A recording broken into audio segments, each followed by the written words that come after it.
I will start with a conversation with Ken Paxton. Now, Ken Paxton was here actually 2 years ago at this very event, Attorney General of Texas. For those who don't know, Texas is a powerhouse, right? Texas is the 8th economy in the world. How about that? And it is also my adoptive state. I'm proud to say.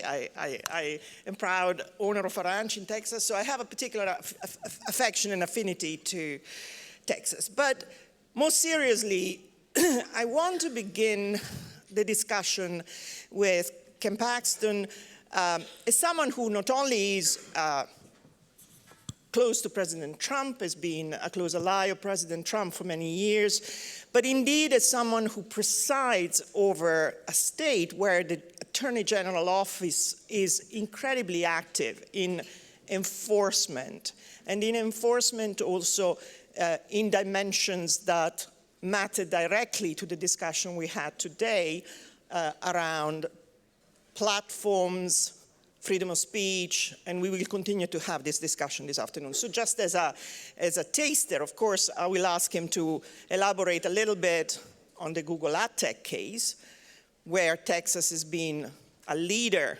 in the state attorney's general effort, which combined with the federal office. But there's been cases to do with enforcement against Meta for use of data, cases about use of data more generally by data collection, for example, facial recognition. I'll let you describe all of that. And one of the cases I want to focus on, or the areas I want to focus on, because it is so important for Europeans to understand this, is that Texas had a major role in the social media law, which was passed and then challenged.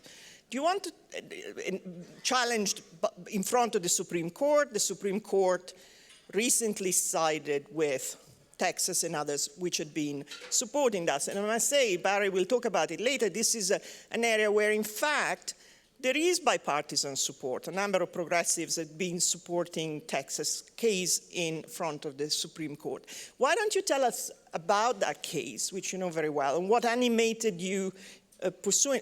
First, what was that case about, and what animated you to pursue it? Well, first of all, thanks for having me. It's great to be here from Texas, where I flew in from yesterday, Austin, where we just started our session for 140 days. And Texans, we only meet 140 days out of every 2 years. So our legislature, it's a very compact period of time. They have a very short period of time to get something done. I believe that's part of our success story, is that we don't let our lawmakers stay there very long. They have to go back and take a job because we only pay them $600 a month. So that's sort of the baseline of Texas. And there's 3 of us on the panel that have Texas ties. I moved there when I was 18 to go to college.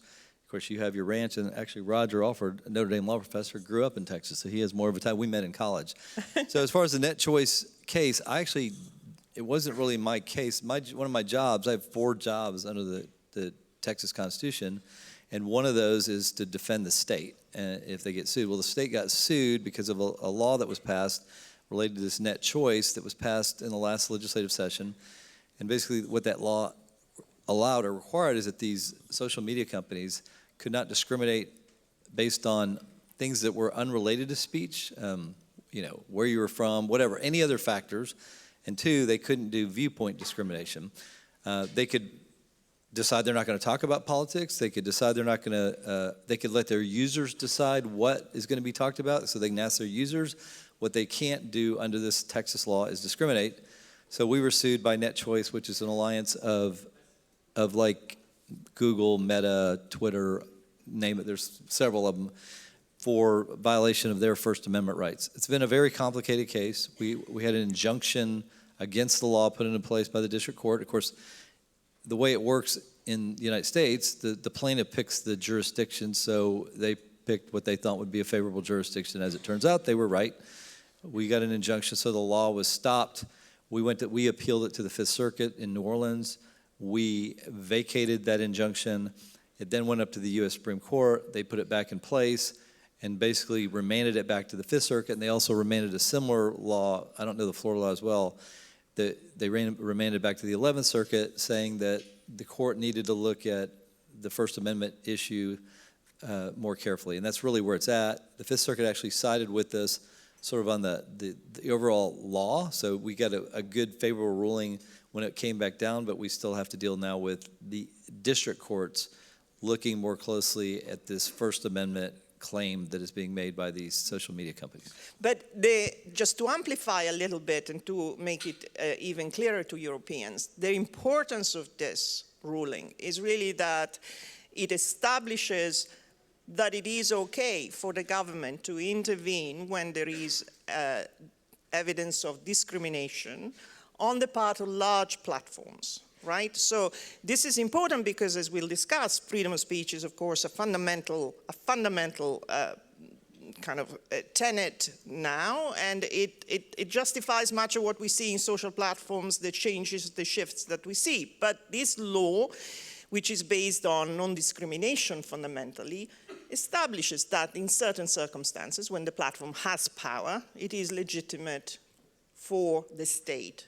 Yeah, and one of the things, we have federal law that protect these social media companies from lawsuits because they're not publishers. They're just a platform. This is what they claim, that they're just a platform, that they don't make decisions about what can go on there and what can't go on. They're just an open platform.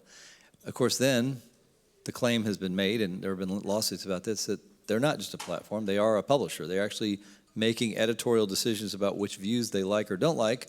So in some ways, the frustration has been they're having their cake and eating it too. I don't know if the Europeans would know that expression, but we are arguing we can't be sued ever because we're not doing this, but in practice, we're actually doing this. So that's part of the frustration we've had. If they actually were just a platform and they were not publishers making editorial decisions about which viewpoints they were going to allow, none of these cases, laws would exist. But the reality is they have had their cake and they're eating it too. So this is very significant. Barry will elaborate on that from the perspective of a progressive viewpoint. This is a position which is actually one point of significant convergence.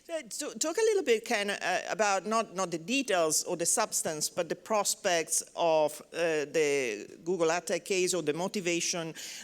Just again, for this audience, Ken was one of the leaders amongst the state attorneys general to, in 2019, really see the need for action against Google in particular, on both on search and ad tech, and then Texas focused on ad tech. And of course, there is the federal case that is proceeded to trial. Where is Texas in all of this? And does the election change anything in all of this? People are wondering. I don't remember that case. I'm kidding. So I want to say one more thing about the post. I don't care if viewpoint discrimination, whatever it is, whether it's a liberal viewpoint or a conservative viewpoint, I think they should all be protected. I'm not afraid of hearing ideas that might be different from mine. I think they should all be protected if you're going to claim that you are not a publisher. If you want to be a publisher, then you are open to lawsuits for libel and slander and actually what's put on the website. So back to the ad tech case. So let me get a little history on that. I ran my second term really concerned about social media companies and the power that they had, the market power. I was getting complaints from my constituents about how they were treated by some of the big social media companies.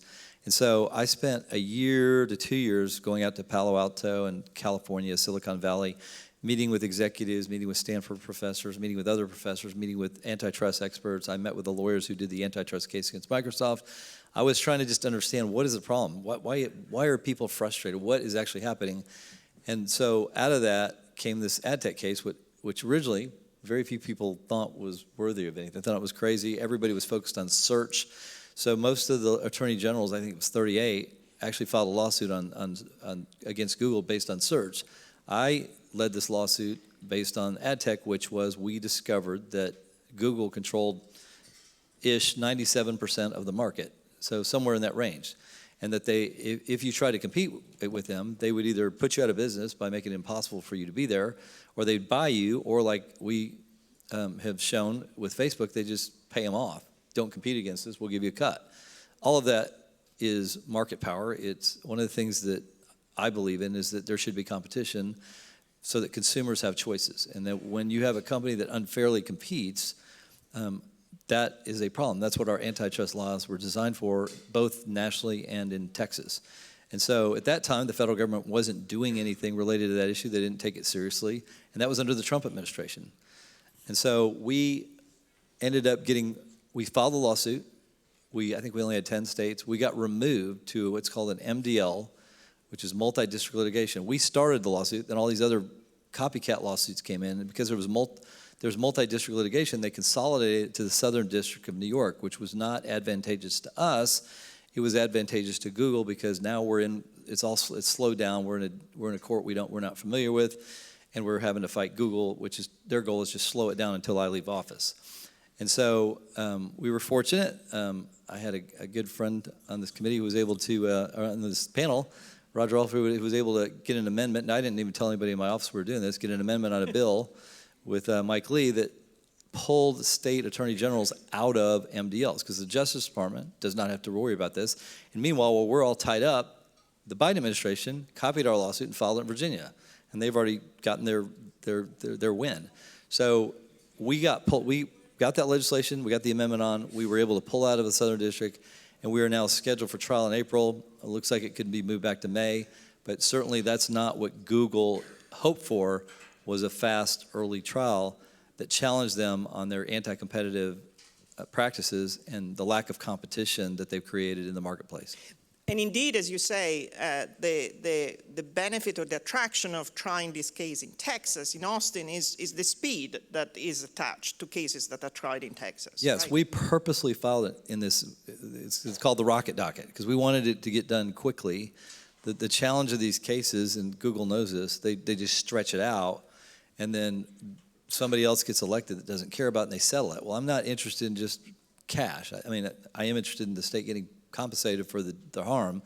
I also, though, want some type of restructuring so that they do not control the marketplace. It's not, I mean, one of the problems I think with what's happened with the EU is they get paid like a tax, right? And then Google just charges more, and they take it back out of your consumers, just like take it out of mine. So since they're the only player, it's really no skin off of their backs. They just charge all of us more. So I want to stop that. I don't want them to just pay a tax. They make I don't know what the number is, $140 billion a year in profits. Well, what is a $5 billion tax then? They just charge a little more. They take somebody else out of business, and it means nothing. So I want some type of restructuring. So that's the goal. Whether we get there or not, we'll find out when we get to trial. So structural relief is really ideally what you would like. I want competition. I don't want Google to be the only player. I don't want them to tell Facebook, we'll pay you off so you don't get into this market.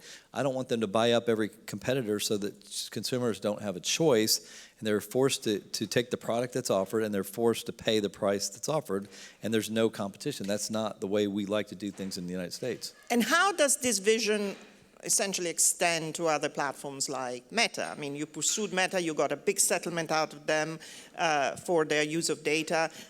What about Amazon or Apple? I mean, Europe is embroiled in disputes with all these companies. Is your case Google and maybe Meta, or is there a broader sort of landscape? Yeah, I think it's instructive potentially. I don't know the details as much about how antitrust will work, particularly in those, because when we were doing our research and our inquiries during those 2 years, I was trying to figure out who the biggest problem was.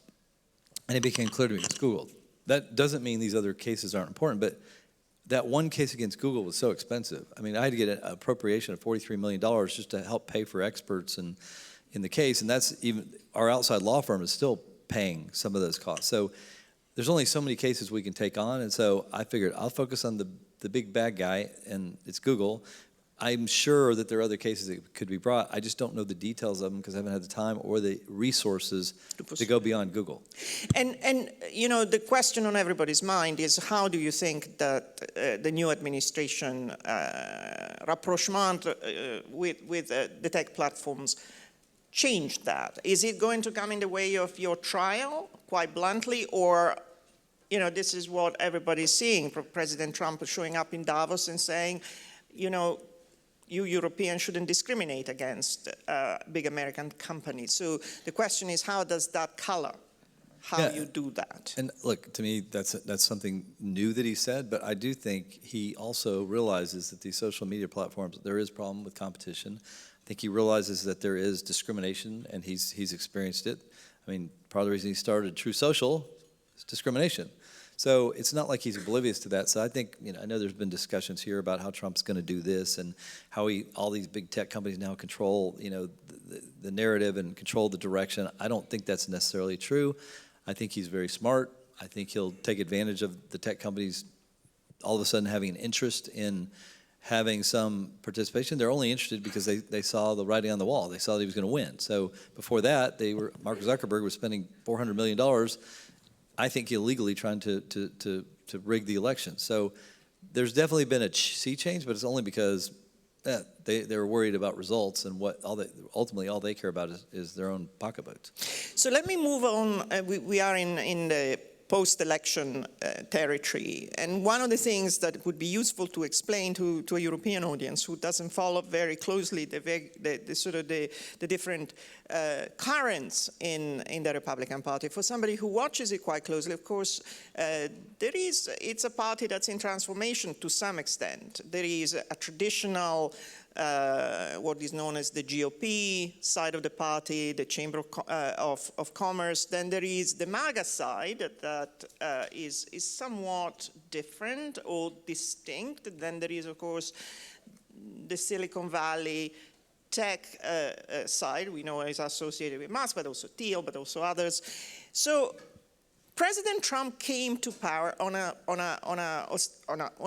platform, on a program of populism, delivering for ordinary Americans the things that they need. How is he going to navigate these various interests and factions inside the party to deliver? It's challenging because I think what happened, I was part of this. I was in Texas. I was H.W. Bush. I helped him in his campaign for president. I helped George W. Bush in his campaign for governor twice, helped him in his campaign for president. But what became pretty clear after George W. Bush finished is that the results weren't much different than what we'd had under Obama or Clinton. It was all big government, take care of people in Washington, the little people, the rest of us. They didn't deliver on their promises. There's very little that I can say that George W. Bush did that was effective, and I was a guy that supported him. I was very disappointed when I looked at results, which is really all that matters. What somebody tweets out doesn't matter to me. What their personality is like, I don't really care.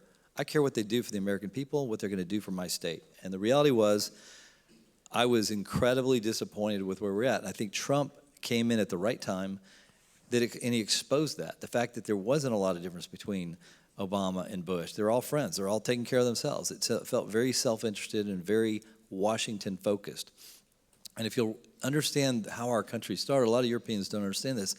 We started as 13 states. We created a constitution that gave the federal government specific powers. And the Constitution specifically says, unless those powers are specifically enumerated to the federal government, they're retained by the states. So the states are they're the real players here. And the federal government we're in constant tension with them, which is why I sued Obama, I sued Trump, and I sued the Biden administration. Now, the Biden administration was notoriously worse than all of them. And so there's this tension, though, between the federal government taking too much power and us saying, wait a minute, you don't have that power. Stop doing this to us. And that's the tension you see. And I think Donald Trump is understanding of those states' rights, and he's also understanding of things like trade and the economy and things that doing things with like just energy that allows Americans to afford it. I mean, the last administration didn't much care if energy prices were low. As a matter of fact, they want higher energy prices because they wanted being able to use these renewable energy things. The problem with that is, one, they're not reliable. Two, they're really expensive, and they're not proven to be valuable for the regular consumer. So it became much more expensive. That's why we have so much inflation. So much of it could be directed at energy. So Trump, he's successful because he actually has understood what are the interests of the American people, not the interest of Washington, not the interest of these big corporations, but what is the interest of the everyday average citizen. So you'll notice he's getting a lot of votes from the middle class, blue collar, Hispanics, blacks. I mean, demographics have all gone up because people realize they're tired of what they've gotten, whether it's from the Democrats or the Republicans. This is something different. But it's going to be challenging, as you say, because as well as the populist agenda, there is a sense, at least for us in Europe watching, that of course big business is enormously relieved by the change in administration because, of course, on the antitrust side, for example, gone is Lina Khan, gone is Jonathan Cantor. So there will be a much less activist, for example, antitrust enforcement. More generally, there is a sense that he's also close to big business. I'm saying he's in a spot where he's pursuing a populist agenda, but he's also trying to work with business. So how do you see that? So all I can say is, look, I don't know what's in his head right now. I don't talk to him every day. I get to talk to him, maybe once every other month, sometimes in person, sometimes on the phone. What I would say is, I watched him during the last 4 years of his presidency, and he did more to help the American people than any president I've seen. And it wasn't even close. And he only had 4 years. He did more than most presidents do in 8 years. So I guess I have confidence. All you can do is have confidence based on what people have done in the past. Mm-hmm. So my confidence is based in, I think he cares about the American people. He doesn't need more money. He doesn't need more power. He doesn't need really any of it. He really, I think, has the goal of really making America better. And I think that translates to helping the average American citizen and not just taking care of the politicians and the big corporations that have so much power and don't really need his help. So let me just broaden the discussion to the panel at this point. I wanted to go to Julius Krein, who is founder and editor of the of American Affairs, politically close to the Republican Party, I guess I can say that, but you are an observer and somebody who interprets what we see. Help us unpack further this, the way in which the populist agenda, which won the election, is going to be ultimately confronted with the way in which the Republican Party is a collection of different souls, and how is it going to play out? Thank you. Is this on? Yes. Very good. I think there's maybe a little bit too much of a media storm made of the kind of populist versus tech oligarch divide at the moment. And I say that, not that there are not real debates and differences there, but I think it's less important than it might seem. One, because neither side of that coalition, I think, has any prospect of leaving the Republicans for the Democrats in the foreseeable future, at least for 4 years. And two, because the tech billionaire class is not monolithic. And I think, the Trump coalition, the loudest voices there, they would call it something like a little tech agenda. But they are very, very concerned about not having their startups become essentially serfs or dominated by Microsoft and Amazon and Google and the big platforms. So there probably will be a relaxation, or at least a desire for a relaxation on things like private equity roll-ups and things like that. But when it comes to keeping big tech in line, I think it's unlikely to see a huge shift, and the appointments so far would not suggest that. We could go on internal American political factions for a while, but it might make more sense for me to talk a little bit more about how I think what this is going to mean for Europe. To me, the real faction is probably not populist versus Elon Musk or whatever, but there's going to be, I think, some real fights and questions within the administration about are we actually going to take the risks and do the very difficult things that create structural changes and solve these structural problems, or are we basically going to sit back, do a tax bill, whether because we think the stock market is going up or because there are a lot of pressures still out there related to inflation, things like that are not necessarily policy driven. The U.S. is currently in the midst of an bird flu egg crisis, and I think there's a lot of other macro headwinds there. Is it easier to just kind of cut taxes, do a lot of culture war stuff, which at this point plays very well for the right, do what we can with executive orders and not really take a lot of big risks beyond that? I think that's going to be the battle, and the tax renewal fight, which is coming up, could very well take up all of 2025 in Congress, occupy Congress for that long, and after that, then you're almost heading into the midterms again. So what I would posit actually is the maybe not the only, but what I would say the most likely, most plausible, best way to both hold the existing Republican coalition together as well as to potentially expand it would be actually this focus on continuing the focus on reindustrialization, because that works both for the average Republican voter, the workers, particularly kind of some of the new Republican voters that have joined the party in recent years, and it works for the investors, for the donors. They can make money on this stuff. I want to take a little bit of a step back as I listened to the conversations this morning, and it seems very clear to me that most of this room doesn't really understand how the American right thinks about industrial policy or rebuilding the U.S. industrial base or whatever you want to call it. I think, first of all, discussions about the free market, as long as you have China, now the largest economy in the world by purchasing power parity, for decades, very aggressively pursuing its own industrial policies, very aggressively subsidizing its own strategic sectors.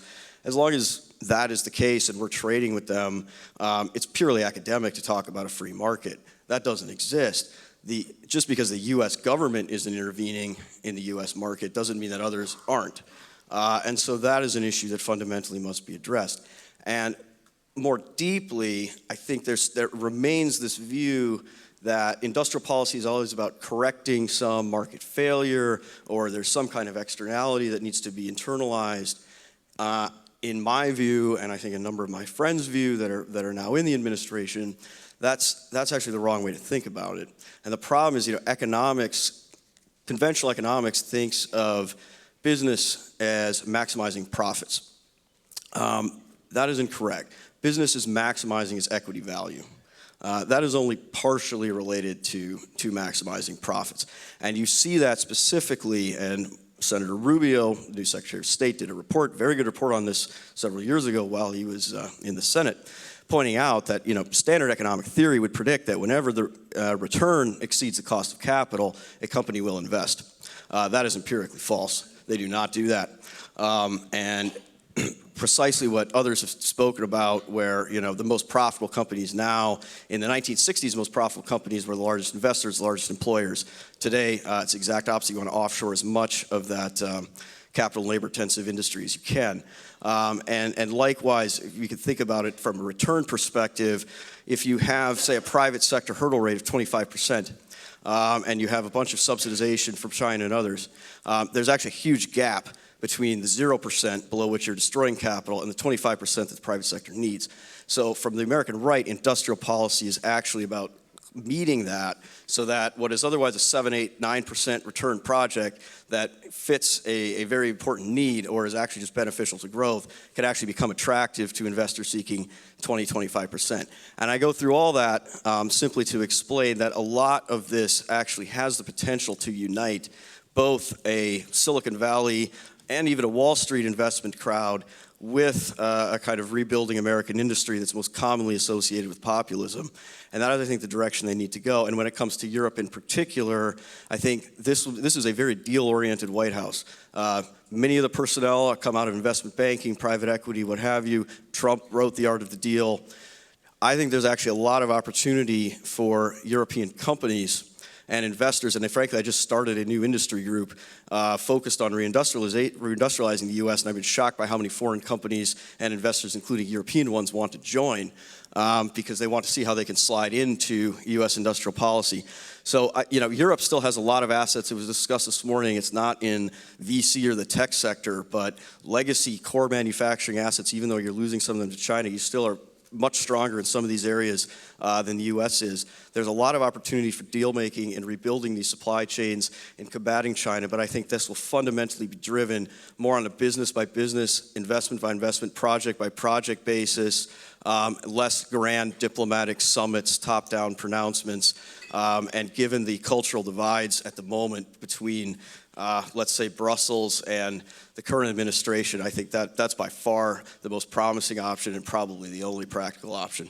I think what you said was super important, and I think that I want you to amplify it and repeat it in the last bit, because I think this audience really needs to capture what you said about how the American right is looking at industrial policy and how we don't profoundly understand it. We had the discussion this morning about what Europeans would like to see, maybe some, pursuing the single market, blah, that's a no-brainer, but then maybe some of course, big investment like Draghi says. You are positing a very different interpretation. Can you make it really crystal clear how you think about this and the American right?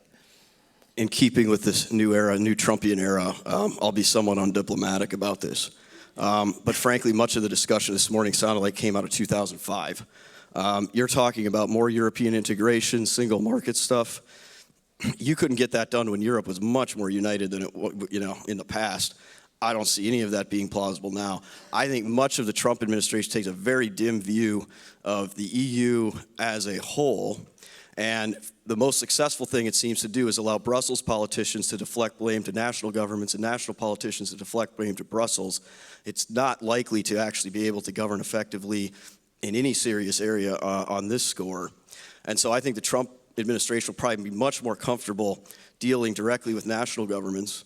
And at the moment, they'll be much more comfortable dealing with governments like Viktor Orban in Hungary, however troubling that may be to some of you.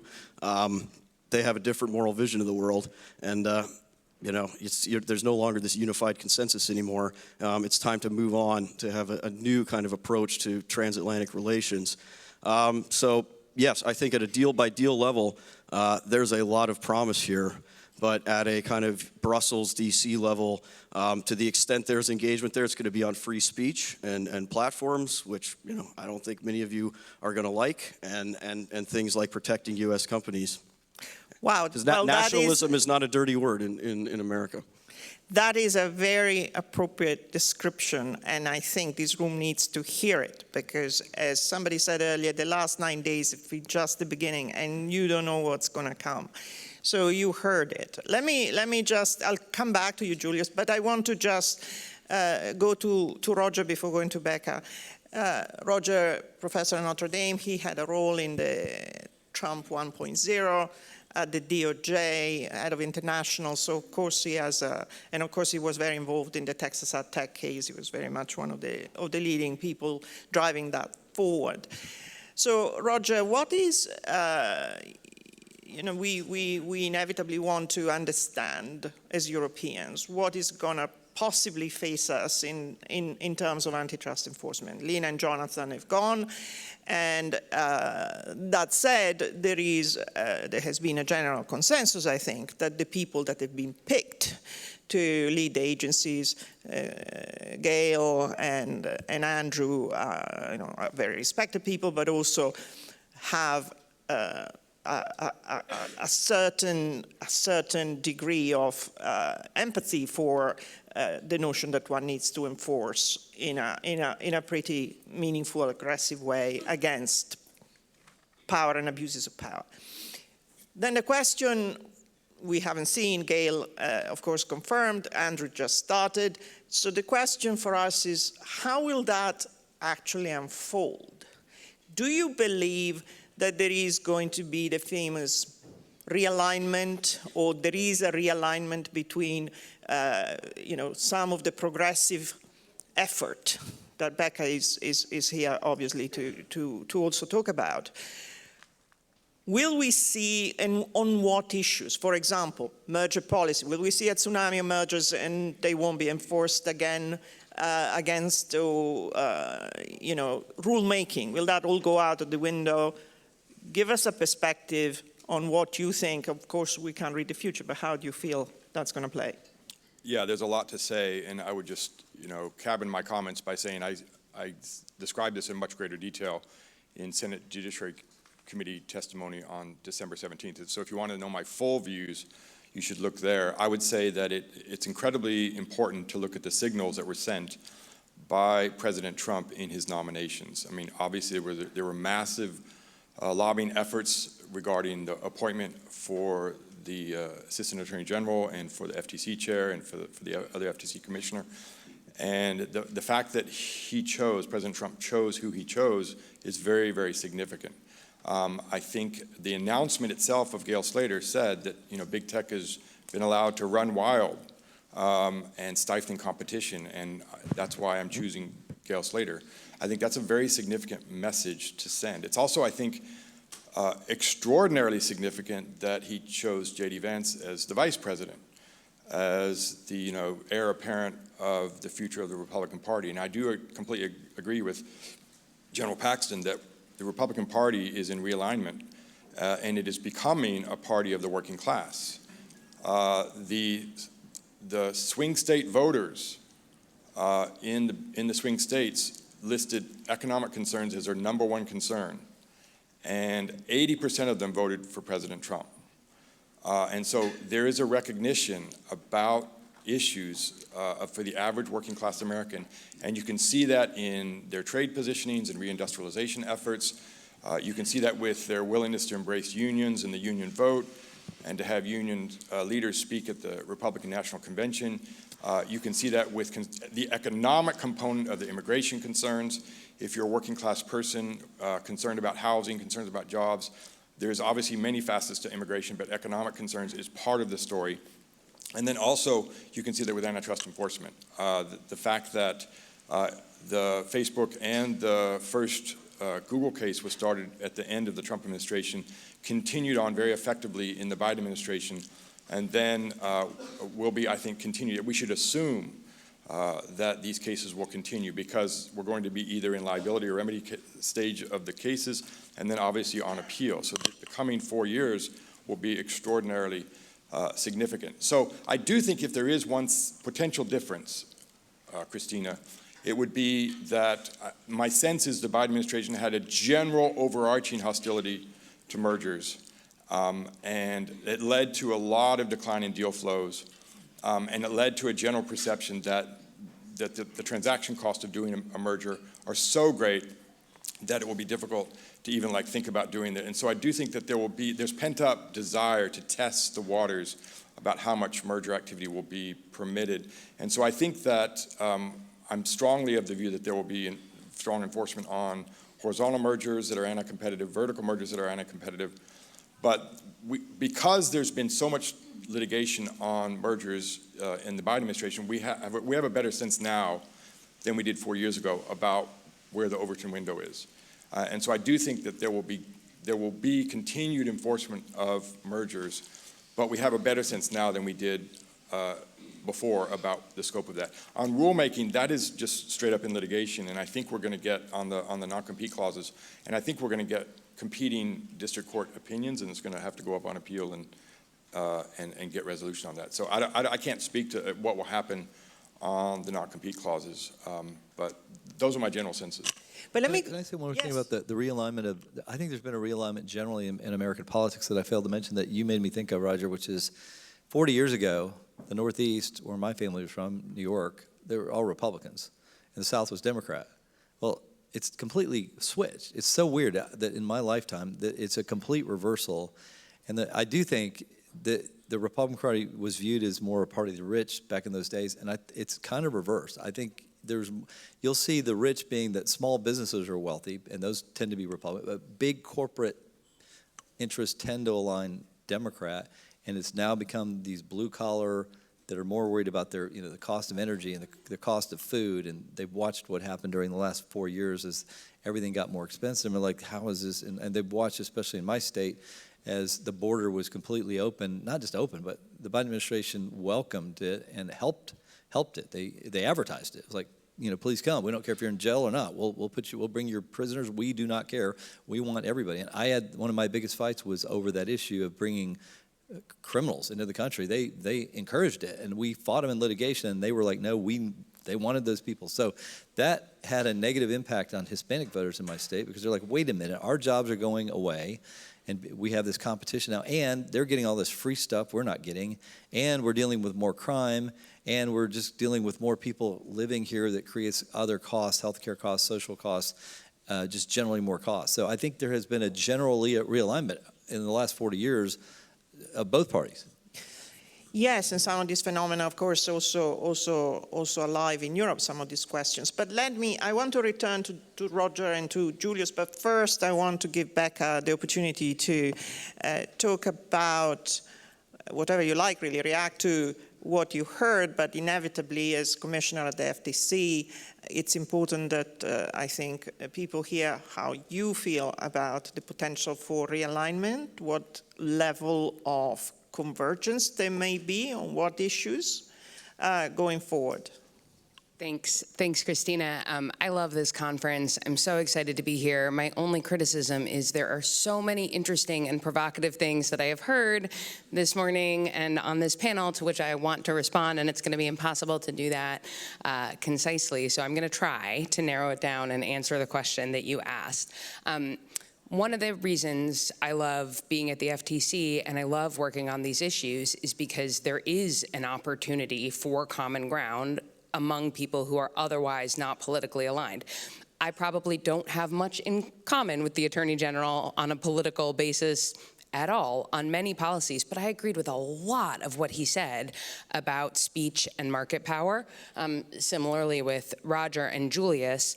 And I think the big question for the Trump administration coming in and the new officials coming in is, are the actions that they take going to line up with some of what we have heard in terms of the philosophy or not? You know, where is it rhetoric? Where is it reality? And I'll be honest that so far, 8 years in is what it feels like, 8 days in, I have trouble reconciling some of what I have heard that I agree with as a matter of challenging concentrated power with some of what has happened. So I have trouble reconciling the effort to curtail speech suppression by platforms with the sort of broligarchy picture from the inauguration that Rana mentioned earlier.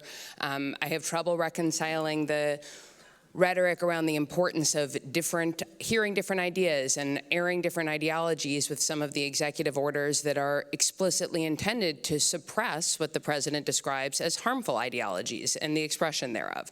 That's difficult. So I think the real question for us is going to be, how do these things play out in practice at the agencies?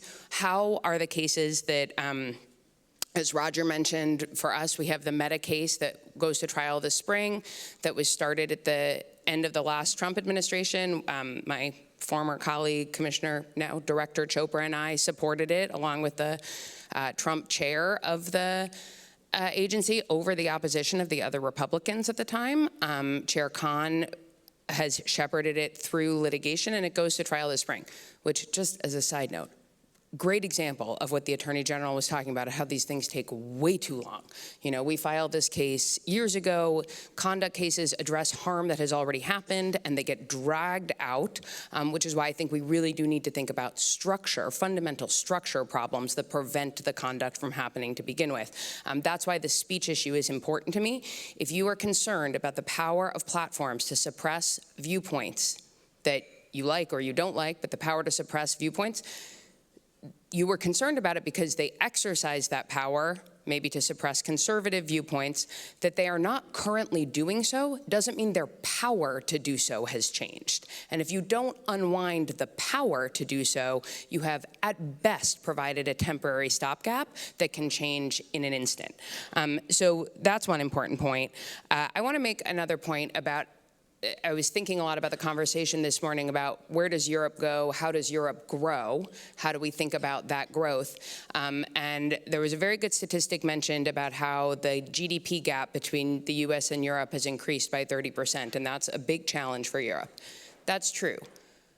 But it is also the case that over that same period of time in the United States, the income inequality gap has increased substantially. So the GDP has been growing, but who is it benefiting and who is getting the value out of that GDP growth? That is a really important question, and I think the US poses a lot of really cautionary tales for Europe as you think about how to energize growth and make sure that it does not create the kind of stratification that animates the political upset and economic upset that my co-panelists have pointed to here.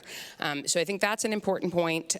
Julius was totally right about US companies not investing in growth and instead investing in dividends and stock buybacks that raise their stock price but may not actually affect their fundamental equity, and that's another important cautionary tale for Europe. So I think at the end of the day, and then I wanted to comment on the very provocative points that came up right before lunch about if the Biden administration's project was to keep Trump from getting reelected, it didn't work. It is indisputable. No one has disputed that Kamala Harris lost the election, that Trump won the election. The question is why? And I do not think we can draw from that fact that the policies that Ambassador Tai and Director Chopra fought so hard for are the reason that Biden lost, right? That fighting for working people and a working person-centered economic policy, I can't see any data that suggests that is why Biden lost. I don't know what the answer is, but I think we have to be very careful about how we draw those conclusions. And I think we have to keep coming back to this point. It is true that people feel disempowered in the economy. That is a very, very motivating sentiment to people. And where they place the blame is complicated. But knowing that you don't have choice in terms of where you get to buy your groceries, or there's not meaningful competition for healthcare. You don't even have access to healthcare. You don't have choice about how you communicate necessarily online or where you get your information. That is fundamentally disempowering to people. And I think it will be very challenging for the new administration if they support and advance policies that continue to enhance the powerful at the expense of the powerless, even if they're favorable to the business community. I think that's going to pose a real problem in terms of follow through on their agenda. All great points. I want to go back to what Julius said and Roger too, and then I'll return to you, Becca. The picture that Roger painted was, in some sense, we don't know, but the initial signs are promising on, for example, where the administration can stand on antitrust and convergence. Julius was unforgiving. He basically said, you Europeans, forget it. Forget it. American administration takes a very dim view of the EU. We are going to do deals with member states because it's a transactional approach. And Becca said she finds it difficult to reconcile some of the more lofty ideas with what she's seen just only in 9 or 10 days. Julius, can you go back to this and pick up again your point? Are we all being deluded and somewhat delusional about what might happen? The reality is going to be stark and brutal, and hello. Delusional with respect to the Trump administration delivering on its goals, or delusional? Delusional on the part of Europeans who think maybe there is a way to converge, maybe that what's coming is not so different, or maybe there is a degree of realignment that we can rely on. The new nominees are nice and people we can deal with. I think there's actually, as I said, I think there's actually a lot of opportunity for U.S.-Europe cooperation. It's just not going to take place in the same fora or on the same terms that it has in the past, or that we maybe the Europeans would like. But when it comes to dealing with, the various China shocks, the national security, supply chains, all those issues, I'm already seeing the seeds of that starting. There's already a lot of European investor interest in these sorts of things. As I said, Europe has tremendous assets in certain manufacturing sectors, workforce training programs, many other areas that actually I think there could be a lot of cooperation on. So I think the challenge is focusing on that and accepting that there are vast cultural divides, and sitting around having summits talking about democratic values is probably not going to go very far. But talking about actual deals, supply chain deals that you could do, I think there'd be a lot of optimism there, and it's precisely from that you might get more bargaining power on some of the other issues. So, Barry, over to you. Sitting around talking about democratic values isn't going to go very far. So, warning to us all, and I think this is the reality we're in, but I'd like to pass the ball to you. Thank you, Cristina. And actually, first, I just want to recognize what a fantastic conversation you have put together again. This is the best big idea, immediately important idea conference of the year, as it always is.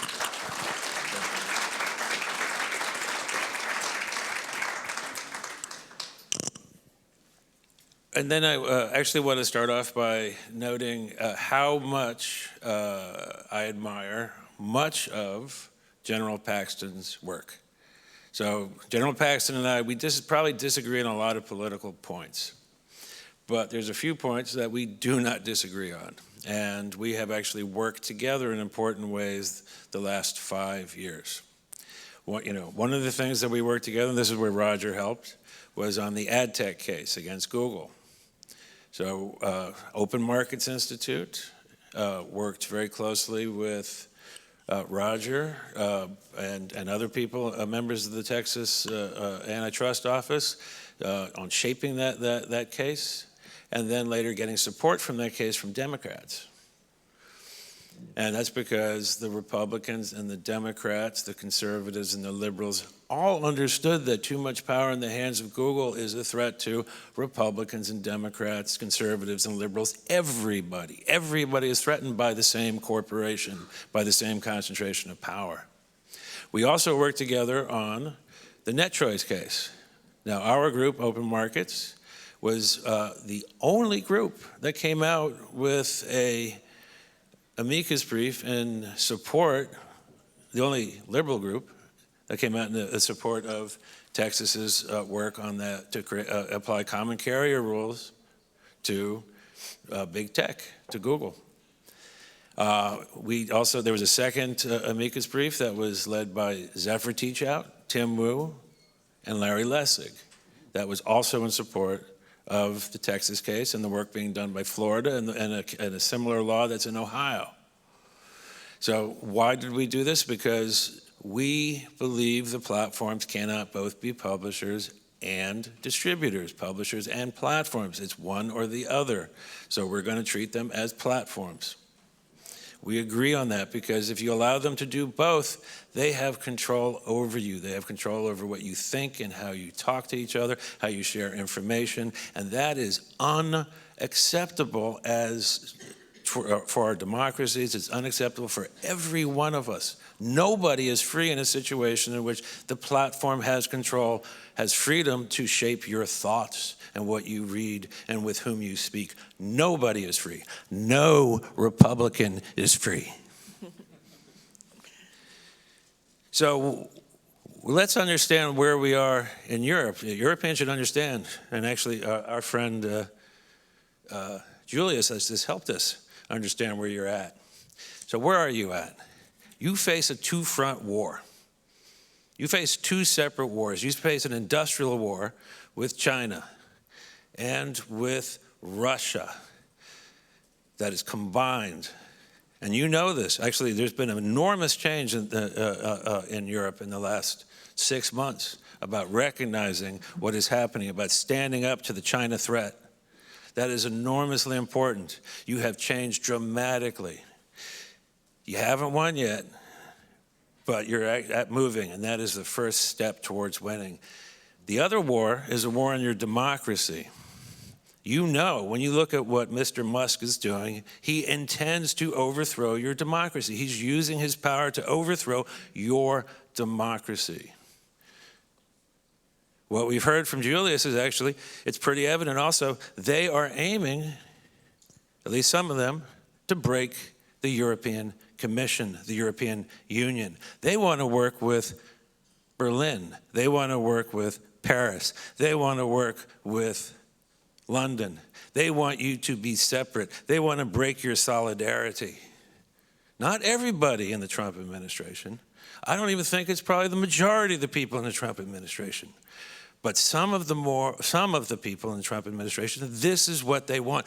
They don't understand that the solidarity of Europe, the strength of Europe is American strength. It's American solidarity. It is what allows us to stand up to the Chinese. It is what allows us to stand up to the Russians. So we're going to win.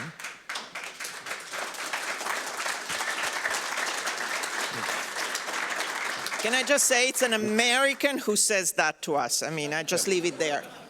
We are going to win. And why are we going to win? Because those of us who are wise, Republican and Democrat, conservative and liberal, understand that there are certain fundamentals that we all depend on. And that is that no middleman, no powerful actor can control our communications, can tell us who to speak with, how to share information. Nobody is allowed to do that, ever. And we are unified in making that case and standing on that line. And second, we are standing on this line. We're going to stand on this line. We are starting to stand on this line from the European Commission and the European Parliament, through Berlin, through Paris, through London, through Washington, out to the state AGs, through much of MAGA. I know a bunch of the MAGA people do not want Mr. Musk or Mr. Zuckerberg to have that kind of control.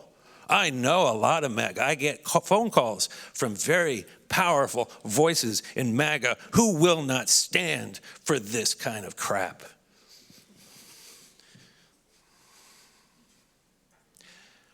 I am very encouraged what I have heard in my last 3-4 days of meetings in this country, in this town. I see a radical change. It's not just on dealing with China, it's on dealing with big tech. It's on standing up for what you must stand up for, which is the absolute protection of democracy and human liberty. And there are many, many Americans with whom you will be standing. We've been a little bit quiet the last couple of months. People have been a little bit stunned, but there are people across our country, Democrats and Republicans, liberals and conservatives, left populists and MAGA populists, people who believe in people's power. We stand with you.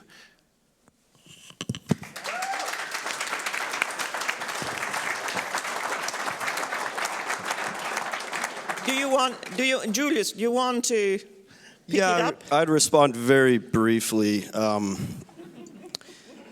I think, is Europe more or less divided since, say, Maastricht and the euro? Is NATO stronger or weaker since then? I think the answers to those are pretty obvious, inspirational rhetoric aside. Okay, but how? I know this is mainly an American group, but nonetheless, put yourself in the position of Europe. I mean, Barry, you say you're encouraged about what you heard in the last few days, and I wish I was so encouraged. Maybe you met different people from me. I'm not so encouraged. But I wish that were true, and I wish it to be. But how if the picture that Julius paints, and this is to the broad group, is indeed true, and of course, the reality kind of points that way for us. So how are we to sort of interpret what is going on over there in a world in which, the president throws out a meme coin and unprecedented developments that we don't fathom, really don't understand? How is Europe going to actually, or should, react? I mean, Julius' answer is, look, we are going to deal with the individual member states because we don't really have much time for the EU. It's a club of people sitting around talking about democracy. They're wasting our time. And that is a point of view, but is it something that we can do anything about, or should we do something about that? I mean, we clearly should, but what is the reaction? Barry, I can see you're ready to jump in. Yeah, I mean, on the meme coin, I'm going to leave the meme coin question to some friends of mine who are crypto traders who plan to bring some lawsuits because they want to see crypto regulated in a way that makes crypto useful and trustworthy. So I'll leave it to them. Okay, that's a fight among the crypto folks. But why am I encouraged? I'm encouraged because for the first time I see that the Europeans feel the wall against their back. The only way that you have to, this is just human nature. It's not European, it's American. A lot of Democrats are facing the same thing right now. For the first time, they feel the wall against their back. They always thought they could take another step backwards. They always thought there was another little place to retreat in. They always thought, well, if I just close my eyes and go on this vacation, everything will be fine when I get back. And now they feel the wall against their back. And as you all know, as you feel the wall against your back, that means that you have to move forward, right? There is no place to go. So why do I feel? I see the final realization that we together must fight. And the thing is, let me be clear, it's like, I think we don't know what Trump administration we're going to get. I actually think that we could get a good Trump administration. But how do we get the good Trump administration? Is by standing tall, by standing absolutely in support of your most baseline, what you absolutely need to preserve your democracy. Just stand together on that one thing, and you have respect. And then once you have respect, you can talk about the absolutely important things is what do we do together on China? Because China is a common problem. And so we should be talking about, not about how to disrupt each other's democracies, but we should be talking about how we're going to cooperate in dealing with China in ways that actually don't result in a war, that result in a more peaceful and cooperative world at the end of the day. That's what we can have, but to have that, we need European strength, and we need every American who believes in democracy and human liberty to stand together, Republican, Democrat, conservative, and liberal, across all of these lines. We do that, it's all easy. And I think the Trump administration, I think there's hope. I'm not going to put a lot of money on it right now, but I think there's actually hope. If we stand tall, we can end up working cooperatively with the Trump administration. Trump 1 was usefully, in many instances, usefully disruptive. We want to keep Trump 2 being usefully disruptive and not destructive. And that means that we have to make sure that there is no room for destruction. So, yeah, jump in. Well, I just want to with respect to Europe and the United States and whether or not the Trump administration is going to be receptive to a positive relationship with Europe, I think it's just really going to depend on the issue. It really is going to depend on the particular issue.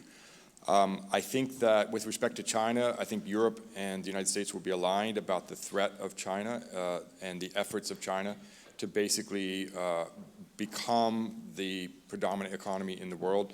And if there can be alignment on that, then I think that's quite positive. I certainly think that the Trump administration will follow the Biden administration, which followed the first Trump administration, on being more aggressive on trade. I think we can assume that that will be the case. I think that the Europeans are going to step up with respect to NATO and with respect to providing 1-2% of their GDP to fund NATO. I think that's a hopeful sign. I really think it depends on the issue.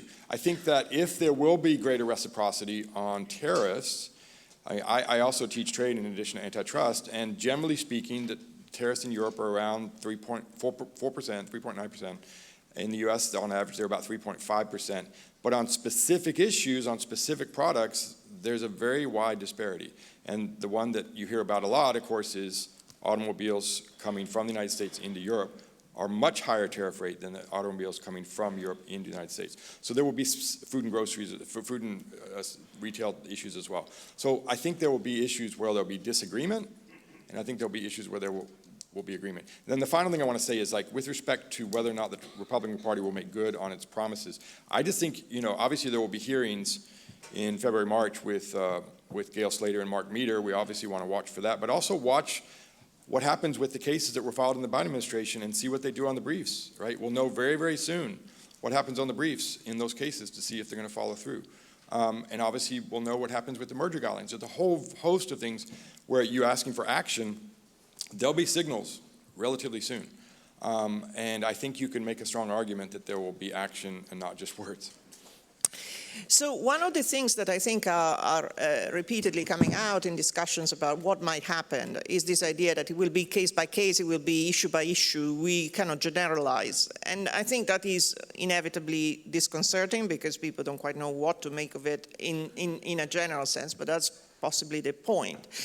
Another point that you make, Barry, is that there is a significant faction of Europeans who actually welcome some disruption. Let's not be delusional. I mean, the disruption is welcome and needed because this is a continent that is pretty stale in all of its political manifestation. And I hear a lot of people, even in Germany, saying to me, gee, I mean, I heard Musk talk to the assorted businessman and made a lot of sense to me. So that is also a factor. But I wanted to just final round now, because I think we've given the audience again quite a lot of thought and possibly more than a wake-up call. Julius, you didn't talk too much about China. Barry brought it again center stage as the common enemy and something on which we can find common ground. Is that something you can elaborate on? How do you see that? China is absolutely the number one issue. And as I tried to allude to, at least to the extent there's common ground between Europe and the US with regard to China, I think that's the most promising area for cooperation and collaboration. I think it's probably going to be more likely on a business-to-business, investment-to-investment sort of level. And I do want to be clear, I don't think the Trump administration has any interest in disrupting the EU or whatever. I just think, it seems like a waste of time to deal with it. And, you guys can't seem to govern yourselves with it. So it's more likely that they'll be more comfortable dealing, with national governments, which I think there's some ideological centrality to as well. But there's no question that China's the number one issue for the U.S. And if anything, it's China, it's probably Latin America because of the migration issues, and then Middle East, Africa for critical minerals, and Europe is arguably the lowest priority by some accounting, particularly because of the China lens. So lowest priority, there you go, home you go. Becca, just one final comment from you before I just end with Ken.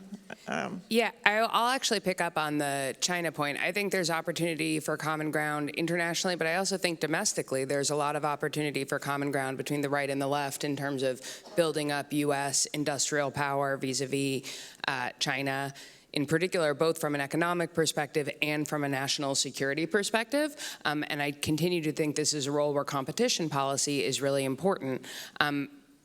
When I started at the FTC and the agency was pursuing our case against Qualcomm, we got a ton of pressure to drop that case with an argument that bringing a case against an American company would just help China, and that it would be that the case itself was a national security threat. And I thought that that fundamentally misunderstood the importance of competition and resilience in our supply chain. One national champion in the US is a huge problem from a reliance and resilience perspective. We should beat China in our supply chain by building more, better, competitive US companies or European companies, but they should be competing on the merits, and we shouldn't be preferencing one company. So it's another area where I think it'll be really interesting to see how we play out this concept of US sovereignty and industrial strength on both an economic and a national security level. Great. Let me just conclude, because we are at time, with Ken. I think that people should take away that his discussion of the position he takes against big tech power and the way in which it does affect our discourse and our ability to be represented online is unflinching. He has held that position very strongly in every one of the things he did. I think it is important to also reiterate that there is a considerable, again, convergence from red and blue states on many of these issues, and that enforcement around these issues from the attorneys general is very live and will continue to be pursued. Yeah, I think that's true. These companies have become so powerful. Their economic output is greater than most countries in the world. And if we don't address these problems together now, and that's why we stepped out first on a lot of these issues, to try to pull some of these other states in, both Democrat and Republican, because if we don't address these now, it just gets harder in the future to ever address these if we have even the power to do it, as they have grown in stature, economic power, and just generally in influence. So remember that as an important message as we contemplate the full picture, but this is a statement that is a strong statement, and it matters. So let me again ask you to join me in thanking this great panel for a great conversation.